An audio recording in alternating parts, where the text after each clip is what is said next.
दिल्ली के किराड़ी इलाके से इस वक्त की बड़ी खबर। रेलवे ट्रैक के रास्ते को बंद किए जाने के विरोध में स्थानीय लोगों ने जोरदार धरना प्रदर्शन शुरू कर दिया है। लोगों का कहना है कि यह रास्ता बंद होने से इलाके के हजारों परिवारों की रोजमर्रा की जिंदगी पर सीधा असर पड़ रहा है। दिल्ली के किराड़ी इलाके में रेलवे ट्रैक के पास से होकर गुजरने वाला यह रास्ता लंबे समय से लोगों की सुविधा का केंद्र रहा है। स्कूल कॉलेज के छात्र, नौकरी पेशा लोग और रोजाना मजदूरी करने वाले सैकड़ों नागरिक इसी रास्ते से अपनी मंजिल तक पहुंचते थे।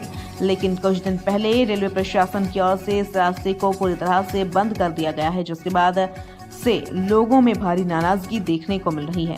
धरना स्थल पर बड़ी संख्या में महिलाएं, बुजुर्ग और युवा मौजूद हैं। लोगों ने हाथों में बैनर और तख्तियां लेकर रेलवे प्रशासन से रास्ता खोलने की मांग की है। प्रदर्शनकारी नारेबाजी कर रहे हैं और तब तक आंदोलन जारी रखने का ऐलान किया है जब तक उनकी मांगे नहीं मानी जाती। धरना स्थल पर बड़ी संख्या में महिलाएं और बुजुर्ग व युवा मौजूद हैं। लोगों ने हाथों में बैनर और तख्तियां लेकर रेलवे प्रशासन से रास्ता खोलने की मांग की है। प्रदर्शनकारी नारेबाजी कर रहे हैं और तब तक आंदोलन जारी रखने का ऐलान किया है जब तक उनकी मांगे नहीं मानी जाती।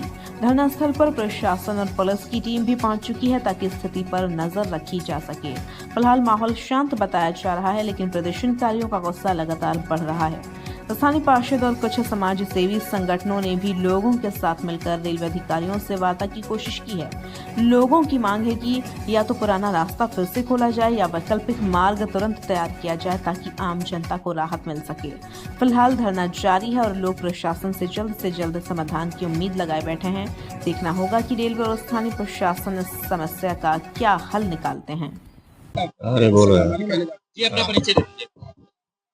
रवि शर्मा, त्रिपाठी इनक्लेव का प्रधान।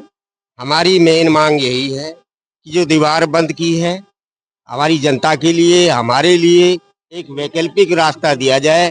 जब तक आपका फुट ओवर ब्रिज या फ्लाईओवर ब्रिज या अंडरपास नहीं बनता, तब तक हमें आने जाने के लिए रास्ता दिया जाए। कई लाख आदमी यहाँ से आते जाते हैं, सभी परेशान हैं। 3 किलोमीटर के बाद जो है फाटक है हमारा, इधर 3 किलोमीटर पे है। हर आदमी परेशान है, सारे बच्चे स्कूल जाते हैं। ना कोई विधायक सुन रहा है हमारी, ना पार्षद सांसद जी सुन रहे हैं। हम 6 बार जा चुके हैं। 9 तारीख 5वें महीने को हम गए थे।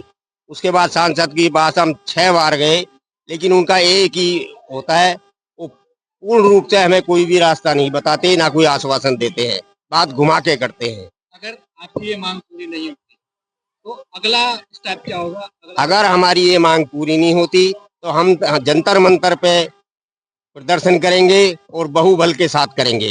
पूरी जनता को अपनी लेके जाएंगे। कम से कम 200 बसें हम लेके जाएंगे, जंतर मंतर का घेराव करेंगे। उसके बाद नहीं होती तो हम जनहत्याती गांव कोर्ट में जाएंगे, हाई कोर्ट जाएंगे, उसमें केस डालेंगे।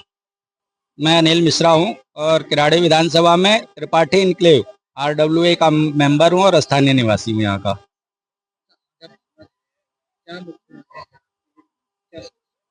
समस्या ये है साहब कि लगभग 45 साल पहले इस किराड़ी विधानसभा की ये कॉलोनियाँ जब बसनी शुरू हुई तो हमारे जो परिवार के हमारे बुजुर्ग थे, हमारे माता पिता, उन्होंने इस मार्ग को देखकर यहाँ पर एक आशियाना बसाया और लगातार हम 45 वर्षों से इस मार्ग को इस्तेमाल करते रहे। विद्यालय जाने के लिए हमारे बच्चे इस मार्ग को इस्तेमाल करते हैं, रोजगार जाने के लिए हमारे सभी परिवारजन, हमारे कॉलोनी के नागरिक इस मार्ग को इस्तेमाल करते थे। अस्पताल जाने के लिए इस मार्ग को इस्तेमाल करते थे, हमारी माताएं बाजार हाट जाने के लिए इस मार्ग का इस्तेमाल करते थे। लेकिन अचानक 1 महीना पहले से इस पर रेलवे ने दीवार खड़ी कर दी और वैकल्पिक मार्ग हमारा किसी सरकार ने नहीं दिया और इसके बन जाने से आज किराड़ी विधानसभा एक तरह से बंधक जेल में बंद महसूस कर रही है। हमारी सभी सामाजिक संस्थाएं, हमारे सामाजिक लोग लगातार सरकार से गुहार लगा रहे हैं। मई से हम लोग इस समस्या से, हमको अंदेशा हो गया था कि ऐसा होने वाला है, तो मई से हम लोग सक्रिय रूप से इसकी मांग के लिए लगातार सरकार के पास, प्रतिनिधियों के पास गुहार लगा रहे हैं, लेकिन हमारी बात कहीं नहीं सुनी जा रही है। और अंत में लोकतंत्र में जैसा हमारा अधिकार है आंदोलन का, उस आंदोलन के तहत हम अपनी बात सरकार तक पहुंचाने का प्रयास कर रहे हैं। क्या मांग हमारी ये है कि इस पर वैकल्पिक मार्ग हमारे को ओवरब्रिज बनाए, फुट ओवर ब्रिज बनाए, कुछ भी विकल्प दे हमारे को, लेकिन इस मार्ग, आपकी चाहे जो मजबूरी हो, लेकिन रास्ता हमारे लिए जरूरी है। जी, अपना परिचय दीजिए। मेरा नाम नानू प्रसाद गुप्ता है। मैं प्रधान हूँ गौरी शंकर इनक्लेव का। इस क्षेत्र में बहुत लंबे समय से रहता रहा हूँ और आज जो समस्या मुख्यतः आई है हम लोगों के बीच में, रेलवे लाइन का रास्ता बंद होने का। इसकी लड़ाई खैर बहुत दिनों से चल रही है। इसमें फाटक की डिमांड, ओवर ब्रिज की डिमांड बहुत पहले से मांग जाती रही, लेकिन आश्वासन पे आश्वासन, अब पास है तब पास है, बन जाएगा बन जाएगा। पहले इन्होंने वो रेलवे का जो पिलर था उससे बंद किया था, फिर किसी तरह लोगों ने खोल लिया था, पैदल लोग जा रहे थे। लेकिन आज के समय में जो इतनी मोटी दीवार यहाँ खड़ी करी है, इससे ये पूरी मार्केट अगर देखा जाए तो प्रेमनगर के अंदर, प्रेमनगर 1, 2, 3 तीनों मिला लिया जाए, 1 को छोड़ दीजिए, 2, 3 का ये मेन मार्केट है। सबसे ज्यादा रोजगार यहाँ पर है, और वो रोजगार केवल इस रास्ते की वजह से था, क्योंकि इस रास्ते पे जाने वाला एक तरफ नौकरी पेशा, दूसरी तरफ स्कूली बच्चे, तीसरी तरफ जो महिलाएं यहाँ से बाजार के लिए जाना, और चीजें जाना, रिश्तेदारी में जाना, क्योंकि नजदीक ही मेट्रो स्टेशन, बस स्टॉप, ये सब जो इसी रास्ते से कनेक्ट हैं।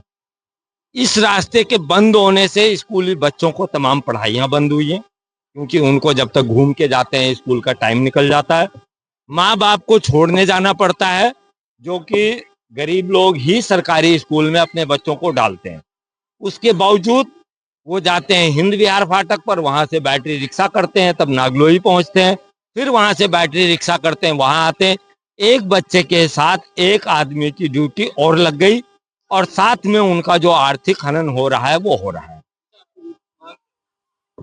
हमारी मांग है कि इस पे पुल बनना चाहिए और ब्रिज बनना चाहिए, लेकिन जब तक और ब्रिज बनने में टाइम लगेगा, समय लगेगा। रेलवे स्टेशन के पास है, सबसे चौड़ा पूरे कॉलोनी का ये रास्ता है, इसलिए इस पे एक फाटक तब तक के लिए, क्योंकि फुट ब्रिज बनने में बहुत टाइम लगता है। फुट ओवर ब्रिज दे दें तो रास्ता निकासी का है, लेकिन जितना समय वो ले लेगा उसकी अपेक्षा उससे कम खर्चे में रेलवे फाटक लग जाएगा, जल्दी लग जाएगा। पुल जब हो पाए तब बनाए, लेकिन तब तक के लिए रेलवे फाटक का एक निकास यहाँ पर दे दें। इससे बहुत लोगों का जो इस कॉलोनी की समस्या है वो काफी हद तक हल हो सकती है। अगला स्टेप तो एक कहावत है हम लोगों के अंदर की, मरता क्या न करता। हम फिर अपने जान पे आ जाएंगे, करो या मरो। फिर चाहे वो रेल मंत्रालय हो, चाहे वो प्रधानमंत्री कार्यालय हो, सांसद हो, विधायक तो खैर ऐसी है, लेकिन जो भी है हम उनके यहाँ जाएंगे, लड़ेंगे, भिड़ेंगे, और ऐसा नहीं हम उनके यहाँ बैठेंगे नहीं। तब हम आक्रामक रुख अपनाएंगे, या अपने यहाँ रहेंगे, रास्ता लेकर रहेंगे, या फिर हम सभी को वो अपना बड़ा घर जो उन्होंने बनाया है जेल के अंदर वहां रखेंगे हमारे पास, क्योंकि यहाँ रहकर रोजगार खत्म होगा तो हम वहीं रहेंगे, कम से कम सरकार रोटी तो खिलाएगी।